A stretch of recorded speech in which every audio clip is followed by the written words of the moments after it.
चुनाव हुए, तमाम चीज़ों से दुनिया वाकिफ़ है कि आपने कम बैक करवाया था और इतना कम बैक रहा कि फिर उसके बाद सरकार भी बन गई आपकी, लेकिन आपका कुछ नहीं बना, आप विधायक के विधायक ही रह गए। खुद ही सरकार में बनना नहीं चाहूँ। बोला था आपको? बिल्कुल सुखभाई ने आपको बोला था? मैं उन्होंने नहीं कहा। एक बार फिर राज्यसभा का चुनाव आ गया। पिछली बार तो ये लग गया था कि जी बाहर ही लेके आए, अब आनंद भाई का नंबर लग सकता है कोई ऐसी थॉट चली हुई आपकी कांग्रेस में? कम समय में उनका चयन हुआ, कम समय था कांग्रेस की सरकार तो ताजी नहीं, हम मंडी भी हारे, हम शिमला भी हारे, शिमला भी बेस था। मंडी से प्रतिभा सिंह उस दौर में पहले रही थी, उसके बाद विक्रमादित्य सिंह आए। मानो कि प्रतिभा सिंह की पुनर्स्थापना जो सियासत में है उस राज्यसभा चुनाव में हो जाएगी। उनका भी क्लेम है और उनका क्लेम भी मुझे लगता है कि मजबूत। प्रतिभा सिंह की उन्होंने खुद देंगे, प्रदेश अध्यक्ष तो राय भी दे सकते हैं। देंगे, दूंगा मैं राय। तो क्या राय हो? एक मंत्री पद खाली है, एक डिप्टी स्पीकर पद खाली है, एक चीफ व्हिप वाला जो पद है वो खाली है, क्या आप उस रिक्त स्थान की पूर्ति करेंगे? बिल्कुल नहीं। इतना प्यार क्यों है आपको अपनी पार्टी के साथ? नहीं, मैं काम नहीं करूंगा। अगर आपको इतना प्यार है तो आप बोलोगे मैं मजबूती के लिए काम करूंगा। मुझे फिर से अध्यक्ष बनाने की बात चली। अच्छा, फिर फिसले कैसे? आप लोग उन चीजों पे, आपकी कांग्रेस बिल्कुल चुप है कि जिस तरह से रोजगार का मुद्दा ले लीजिए आपके मुंह पे ताला, बाकी चीजों पे ले लीजिए आपके मुंह पे ताला, कुछ नहीं बोलते आप लोग। 2027 कितनी सीटें लग रही हैं आपको? कैसा काम किया आप लोगों ने? क्योंकि आप लोगों ने भी बड़े वायदे किए थे आने से पहले कि हम ये कर देंगे, हम वो कर देंगे। अगर हमने काम नहीं किया होगा तो जनता खुद समझदार है, जनता उस पर खुद निर्णय देगी। बीजेपी और कांग्रेस दोनों को पता होता है कि 5 साल के बाद हमारा नंबर आएगा। क्या आप लोगों ने कभी सोचा कि पब्लिक का नंबर भी आए किसी चीज? नहीं, ठीक है, हम लोग आप लोगों को चुन के भेज देते हैं, कभी बीजेपी कभी कांग्रेस, लेकिन जो लोग आप आगे चुनते हैं क्योंकि आपके पास सारी शक्तियां आ जाती हैं। क्या आप इतने अमीर उस दौर में होते हैं जब आप लोग सत्ता से बाहर होते हैं और सत्ता में आते ही बीजेपी कांग्रेस के नेताओं को ये क्या चस्का लग जाता है कि हमें आला गाड़ियां चाहिए, आला कोठी चाहिए, हमें चादर उतनी पसारनी चाहिए जितने पैर हो। मैं बोलता हूँ, स्पष्ट बोलता हूँ, इसलिए कि मेरे ऊपर सत्ता का कोई दबाव नहीं है। मैं राजनीति में कोई बस्ता उठाया नहीं है, मैंने कोई बड़े नेताओं के दरवाजों के बाहर रह के इंतजार नहीं किया। अभिवादन स्वीकार करें, मैं उदय पठानिया। आज मेरे साथ कुलदीप राठौर और कांग्रेस के पूर्व प्रदेश अध्यक्ष। कांग्रेस की हालत बड़ी अभूतपूर्व सी लग रही है। नहीं, ऐसा तो नहीं है कांग्रेस। मैं पूर्व प्रधान से पूछ रहा हूँ, विधायक से नहीं पूछ रहा हूँ, क्योंकि आप के दौर में जब चुनाव हुए, तमाम चीज़ों से दुनिया वाकिफ़ है कि आपने कम बैक करवाया था और इतना कम बैक रहा कि फिर उसके बाद सरकार भी बन गई आपकी, लेकिन आपका कुछ नहीं बना, आप विधायक के विधायक ही रह गए, है ना? तो इसलिए मैं ये पूछ रहा हूँ कि कांग्रेस की हालत क्या है, क्योंकि सरकार का तो आपको मैं हिस्सा मानता ही नहीं। नहीं, देखिए, सरकार ने आपका हिस्सा नहीं तय किया तो मैं क्यों हिस्सा मानूं? नहीं, देखिए, ये बड़ी स्पष्ट बात है कि मैंने खुद ही सरकार में बनना नहीं चाहूँ। बोला था आपको? बिल्कुल, आप बताइए ना, मैंने कहीं बात की हो या मैंने तो जाके जब प्रदेश में सुखविंदर सिंह जी मुख्यमंत्री बने, जब मैं बधाई देने गया उन्हें, मैंने उसी वक्त उन्हें ये बात कही। सुखभाई ने आपको बोला था? उन्होंने नहीं कहा, मैंने अपनी तरफ से कहा। अच्छा। मैंने उनको कुछ सुझाव दिए और ये कहा कि मुझे सरकार में कोई पद मुझे नहीं लेना, क्योंकि मेरी प्रायोरिटीज बिल्कुल भिन्न थी। और सबसे बड़ी बात ये है कि कांग्रेस पार्टी ने मुझे जब अध्यक्ष बनाया, आप जानते हैं कि एक आपका कोट है, बाद में सरकार बनी कि तूफानों से किश्ती निकाल के लाए, ये आप ही का कोट है। हमने वो किश्ती निकाली और पार्टी ने बहुत मान सम्मान दिया। आज मैं कांग्रेस पार्टी का राष्ट्रीय प्रवक्ता हूँ, ये छोटी बात नहीं है। हिमाचल से आज तक आनंद शर्मा प्रवक्ता रहे, जो बहुत बड़े दिल्ली में बहुत मंत्रालयों में जिन्होंने मंत्री पद पर है। उसके बाद अध्यक्ष बनने के बाद मुझे मौका मिला और हिमाचल का कोई भी कांग्रेस का अध्यक्ष राष्ट्रीय संगठन में नहीं गया। आनंद भाई से मेरे को याद आया, एक बार फिर राज्यसभा का चुनाव आ गया। पिछली बार तो ये लग गया था कि जी बाहर ही लेके आए, अब आनंद भाई का नंबर लग सकता है कोई ऐसी थॉट चली हुई आपकी कांग्रेस में? देखिए अभी क्योंकि जो है इसकी अधिसूचना जारी हुई है, तो अभी दिल्ली का जो थॉट प्रोसेस है मुझे लगता है अब शुरू होगा। दिल्ली ही डिसाइड करेगी कि राज्यसभा का? देखिए क्योंकि राज्यसभा का जो फैसला है वो जो केंद्रीय नेतृत्व है वो फैसला करता है। पिछली बार भी तो केंद्रीय नेतृत्व ने फैसला लिया था और आपके विधायक फैसला बना गए और इतनी तोड़ फोड़ हो गई, ये तो फिर था कि इज्जत बच गई, 40 के 40 पे रुक गए आप। नहीं देखिए अब जो भी फैसला था वो तो पार्टी आला कमान ने कांग्रेस सोच समझ के लिया था, लेकिन मुझे लगता है कि उस वक्त परिस्थिति ऐसी बनी कि यहाँ से जो हमारा सांसद है वो चुन के नहीं जा पाया।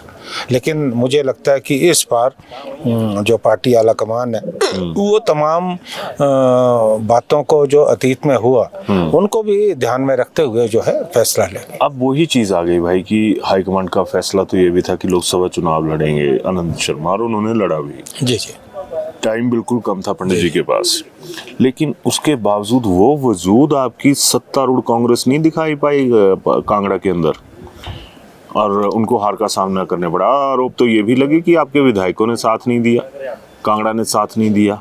वो मोदी फैक्टर की बात नहीं करूंगा यहाँ पर, मैं कांग्रेस के फैक्टर की बात नहीं। देखिए ये बात आपकी बिल्कुल ठीक है कि कांगड़ा में एक बहुत बड़े नेता को जिनका कद था उन्हें पार्टी आलाकमान ने भेजा। अब कहीं ना कहीं मुझे लगता है कोई कमी उस समय रही हो। मोदी फैक्टर की भी मैं बात नहीं करता। मुझे लगता है कि एक बात ये भी रही है कि उनका चयन बहुत कम समय में उनका चयन हुआ, कम समय था। कांग्रेस की सरकार तो ताजी नहीं, वो बात सही है। अगर लोग आपको विधानसभा में वोट दे सकते हैं तो पंडित जी की बारी क्यों? नहीं देखिए वो तो हिमाचल में रहा है कि विधानसभा में भले ही हमारी सरकार बनी, लेकिन हिमाचल में खाली कांगड़ा की बात नहीं, वहाँ तो पहले से ही भाजपा का सांसद था। हम मंडी भी हारे, हम शिमला भी हारे, शिमला भी बेस था, तो अब क्यों हारे इस बारे में। चलिए अब आपने मंडी का जिक्र कर दिया। मंडी से प्रतिभा सिंह उस दौर में पहले रही थी, उसके बाद विक्रमादित्य सिंह आए। अब क्या मानूं कि प्रतिभा सिंह की पुनर्स्थापना जो सियासत में है उस राज्यसभा चुनाव में हो जाएगी, या फिर अगला सवाल इसके साथ मेरा जुड़ा हुआ है कि क्या आप चाहेंगे, क्योंकि आप वीरभद्र जी के बहुत उसमें रहे हैं, दौर दौर की बात रही है ना, एक दौर में आप विद्या स्टोक्स जी के भी करीबी रहे हैं, तो प्रतिभा सिंह का जो स्थापना है, पुनर्स्थापना, वो जरूरी लग रही है आपको? नहीं देखिए प्रतिभा सिंह जी की एक प्रतिष्ठित नेता हैं और वीरभद्र सिंह जी की वो पत्नी तो हैं ही हैं, लेकिन उसके बावजूद भी वो पार्टी की अध्यक्ष भी रही हैं और सांसद भी रही हैं, तो उनका एक अपना कद है। अब उनका भी क्लेम है, और उनका क्लेम भी मुझे लगता है कि मजबूत। प्रतिभा सिंह की उन्होंने खुद नहीं क्लेम तो तभी आएगा ना जब वो बोलेंगे। उन्होंने कहा नहीं, लेकिन अगर वो क्लेम करती है तो उनका क्लेम भी बनता है, लेकिन अंतोगत्वा जो फैसला है वो पार्टी आला कमान को करना है। अब पार्टी आला कमान क्या फैसला करती है, अब राष्ट्रीय प्रवक्ता होने के नाते तभी तो ये सवाल आपसे बनता है ना। मैं अधिकृत नहीं हूँ, प्रवक्ता है और अधिकृत नहीं है, तो कोई बात मैं जिस दिन घोषणा कर सकता हूँ, जिस दिन पार्टी आला कमान जिस दिन फैसला करेगी कि इसको उम्मीदवार चयनित किया, तो वो घोषणा मैं कर सकता हूँ, ना ही मैं कोई सजेशन दे सकता हूँ। हाँ, क्योंकि पार्टी का अंदरूनी मामला है, तो एक पूर्व प्रदेश अध्यक्ष तो राय भी दे सकते हैं। दूंगा मैं राय। तो क्या राय होगी? अब जो मेरी राय होगी वो मुझ तक और पार्टी आला कमान के जो हमारे लोग हैं उन तक रहेगी। प्रतिभा सिंह जी तक जी। अब कोई भी हो सकता है ना, कोई भी हो सकता है। मैं लेकिन मेरी राय जो भी होगी, देखो राय में रखूंगा, स्पष्ट तौर पे मैं राय रखूंगा। जो मेरी राय होगी वो दलगत राजनीति से ऊपर उठकर, और मेरी जो राय होगी वो निश्चित तौर पे हिमाचल के हित की होगी। चलिए एक सवाल और पूछता हूँ। एक मंत्री पद खाली है, एक डिप्टी स्पीकर पद खाली है, एक चीफ वाला जो पद है वो खाली है। क्या आप उस रिक्त स्थान की पूर्ति करेंगे? जी नहीं। मंत्री पद? जी नहीं, बिल्कुल नहीं। इतना प्यार क्यों है आपको अपनी नहीं, पार्टी के साथ? नहीं, मैं काम नहीं, नहीं करूंगा। नहीं, अगर नहीं, आपको इतना क्यों? प्यार है तो आप बोलोगे मैं मजबूती के लिए काम करूंगा। मैं काम कर रहा हूँ जो मुझे पार्टी ने दायित्व दिया है, और मैं जिस क्षेत्र से आता हूँ से बहुल क्षेत्र है, आज मैं वहाँ की लड़ाई लड़ रहा हूँ। मैंने वहाँ की लड़ाई लड़ी है, और स्पष्ट तौर पे अभी मेरा हालांकि मैं एक बात और कहना चाहता हूँ कि अभी भी मुझे फिर से अध्यक्ष बनाने की बात चली। अच्छा, फिर फिसले कैसे? फिसले नहीं है, फिसले नहीं है। मुझे मेरी अपनी इच्छा नहीं थी। मैं कई बार मीडिया में बोला, ये बात कह चुका हूँ कि मैंने कहा किसी और आदमी को बनाइए, क्योंकि मैं अध्यक्ष रह चुका हूँ, और मेरी प्राथमिकताएं जो भी समय बचा है, देखिए बहुत कम समय बचा है अभी, बहुत सारे सेब के मसले जो हैं उन पे हमें काम करना है, क्योंकि हमें अपनी आर्थिकी की तरफ बिल्कुल सेब के साथ तो बहुत ज्यादा अन्याय हुआ है। उसके लिए मैं जो है संघर्ष कर रहा हूँ। तो मेरा कंसंट्रेशन बिल्कुल अभी जो है अपने क्षेत्रीय मुद्दों को लेकर। बिल्कुल, उस चीज से इनकार नहीं कर सकता, आप उस पर आवाज भी बुलंद कर रहे हैं जी। लेकिन एक बात और भी है, वीरभद्र सिंह जी पूरे समग्र हिमाचल की बात किया करते थे, आप सेबों की आवाज उठा रही हैं, बहुत अच्छी बात है। लेकिन अगर लोअर की बात करूं तो सिट्रिक फूड है, जहाँ पे मिठास है, और मैं इसलिए कहूँ कि खट्टा और कड़वा बोलता हूँ क्योंकि मेरे पास मेरे हिस्से में नींबू हैं, मेरे हिस्से में खट्टे हैं, इस तरह के सिट्रिक फूड है। तो अगर यही परिस्थितियां रही, आप लोग उन चीजों पे, आपकी कांग्रेस बिल्कुल चुप है कि जिस तरह से रोजगार का मुद्दा ले लीजिए आपके मुंह पे ताला, बाकी चीजों पे ले लीजिए आपके मुंह पे ताला, कुछ नहीं बोलते आप लोग। लेकिन जो किसानों से जुड़े हुए मुद्दे हैं उस पर भी आपको कांगड़ा से बहुमत मिला है। एक भी नेता बोलता हुआ नहीं सुना हमने कि इस तरह की आवाज बुलंद हो। मैं एप्पल बेल्ट को बधाई दूंगा कि कम से कम ऐसा नेतृत्व आप लोगों के पास है जो आपकी आवाज बुलंद करता है। हमारे तो मुंह भी खट्टा, सब कुछ खट्टा ही खट्टा है। नहीं, देखिए ऐसा नहीं, कांगड़े का खट्टा मशहूर भी है। पिछली बार जब विधानसभा में मुद्दा उठा तो मैंने जो कांगड़ा के मुद्दे हैं उस पर भी बात की, और अभी भी मैं इस सत्र में मैं इस विषय में बात करने वाला हूँ। उसमें कांगड़ा भी होगा, उसमें किसानों से जुड़े मुद्दे होंगे। अगर उसमें जो एप्पल बहुल क्षेत्र है, सेब बहुल क्षेत्र है, वहाँ के मुद्दे होंगे, तो मैं जो हमारे किसान हैं वो चाहे कांगड़ा के हों, ऊना के हों, किसी भी दूसरे जिले के हों, उनकी भी मैं जो है निश्चित तौर पे बात करने वाला हूँ। चलिए, यहाँ तक तो ठीक है, और बात होनी भी चाहिए क्योंकि हर किसान अपने आप में एक अहम हिस्सा रहता है हर चीज का। 2027 कितनी सीटें लग रही हैं आपको? कैसा काम किया आप लोगों ने? देखिए 3 साल अब देखिए ये सब भविष्य के गर्भ में, ये सब भविष्य के गर्भ में। नहीं, तब तो चुनाव घोषित होते आप बोल देंगे कि हम पूर्ण बहुमत से सरकार बनाएंगे, ये करेंगे। आज बताइए आप कितनी सीटें हैं? देखिए अभी 1 वर्ष का समय और बचा है, 1.5 वर्ष का समय बचा है, और भारतीय जनता पार्टी की जो केंद्र की सरकार है उनका रवैया हिमाचल के लिए बहुत पक्षपातपूर्ण रहा है। अब चाहे आप रेवेन्यू डेफिसिट ग्रांट की बात कीजिए, आज उसके लिए भी भाजपा लड़ने वाली नहीं। हमारा किसानों से जुड़ा मुद्दा है, हमारा चाहे बागवान हो, सेबों से जुड़ा मुद्दा है, बहुत सारे ऐसे मुद्दे हैं। 2023 में यहाँ आपदा आई, जो हमें दरकार थी मदद की वो हमें नहीं मिली। 2025 में पुनरावृत्ति हुई इस आपदा की, उसमें भी हमें मदद नहीं मिली। तो ये सारे मुद्दे बिल्कुल साफ है कि केंद्र सरकार ने हिमाचल के साथ, हिमाचल के अधिकारों के साथ कोताही की है। और एक बात मैं और कहना चाहता हूँ, ये ठीक है विधानसभा में हम चुनाव जीते, लेकिन लोकसभा में तो 4 सीटों पे भारतीय जनता पार्टी जीती।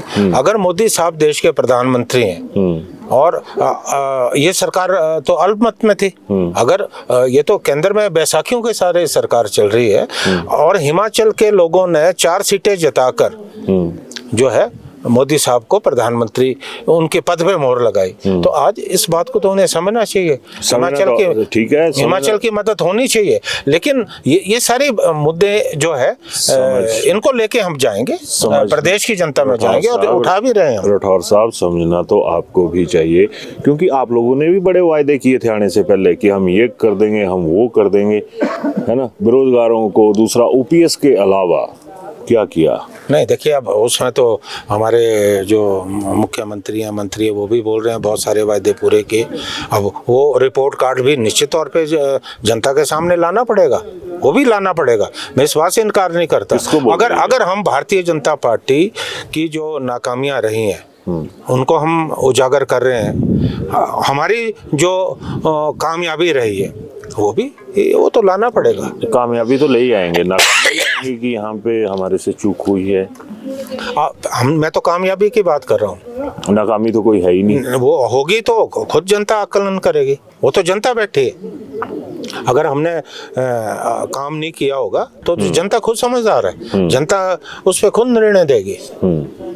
जनता ही निर्णय देगी, निश्चित तौर पे जनता हमेशा निर्णय लेती है। जनता जी निर्णय तो आपको ही लेना है, क्योंकि वही चीज़ एक बार बार आ जाती है मेरे मुंह पे कि बीजेपी हो कांग्रेस हो तो हम लोग अपना मताधिकार देते हैं, और जब हम कोई चीज़ मांगते हैं तो दोनों ही दल कहते हैं मत मांग, है ना। और जब क्यों भाई, गलत तो नहीं बोल रहा हूँ, हमारी बारी तो मत मांग हो जाता है कि मत मांगो, और अपनी बारी तो मत दो जल्दी।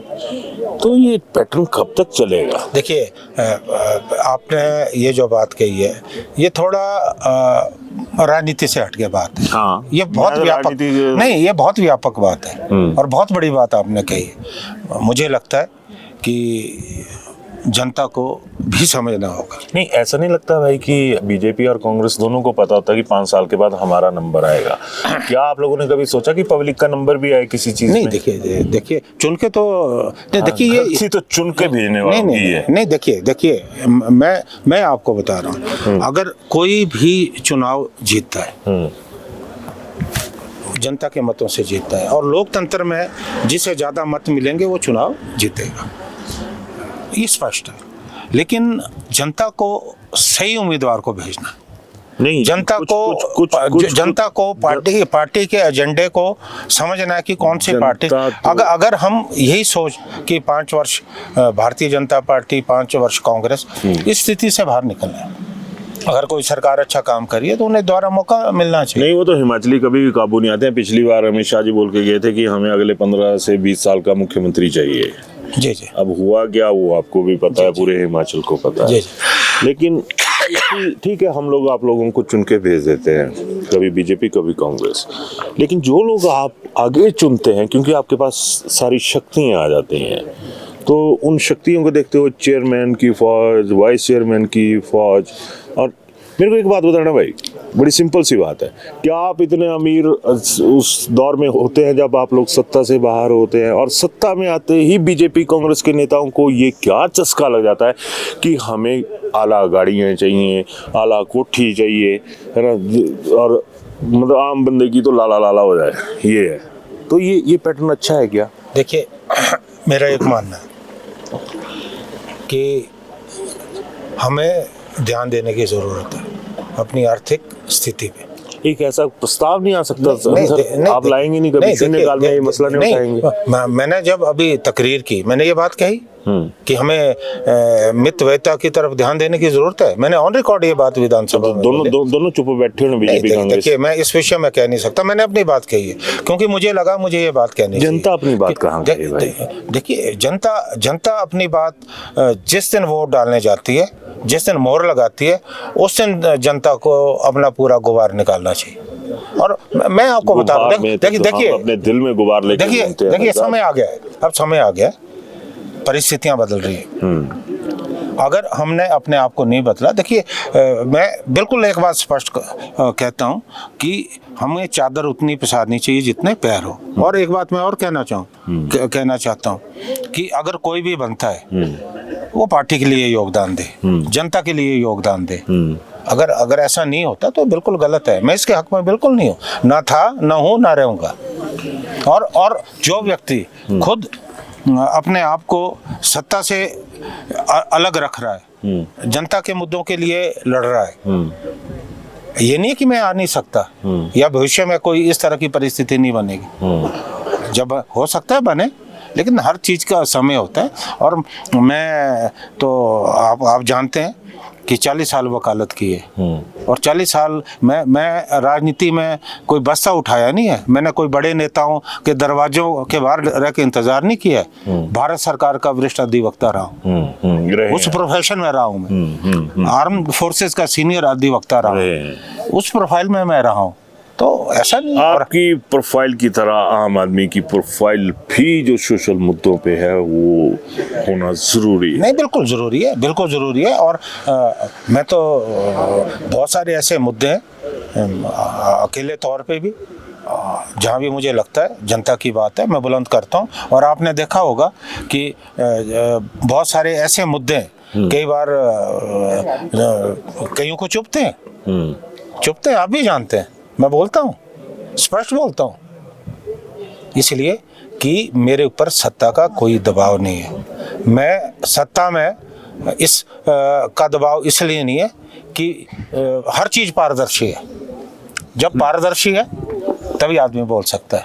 अगर आप पारदर्शी ना हो तो आपको अंधी तो पब्लिक है भाई साहब, हमें नहीं नजर आता कि आगे क्या होना है क्या नहीं होना। देखिए, पब्लिक के साथ हम लोग इसी में खुश हो जाते हैं कि 5 साल बाद बीजेपी की वो कर दी हालत खराब, 5 साल बाद आपकी कर दी। देखिए, थोड़ा सोच को बदलने की जरूरत है। और आप जनता के साथ आप एक वरिष्ठ पत्रकार भी हैं और आप वरिष्ठ पत्रकार भी है और आपकी भी मीडिया की बहुत बड़ी जिम्मेवारी है, क्योंकि मीडिया अपने को बहुत सारे मुद्दों से पीछे खींच नहीं सकता। जो इमेज आप लोगों में बनाएंगे किसी राजनीतिक दल की, किसी सरकार की, किसी नेता की, उसका बहुत असर होता है। तो मेरा मीडिया बंधुओं से भी मेरा निवेदन है, बहुत सारे आप जैसे लोग हैं, आप बड़ी बेबाकी से अपनी बात कहते हैं। जनता में जो जनता तय करेगी, जनता की सोच, जनता का जो भी जनमत होगा, उस जनमत को तैयार करने में मैं समझ रहा हूँ आज की तारीख में मीडिया की बहुत बड़ी भूमिका है।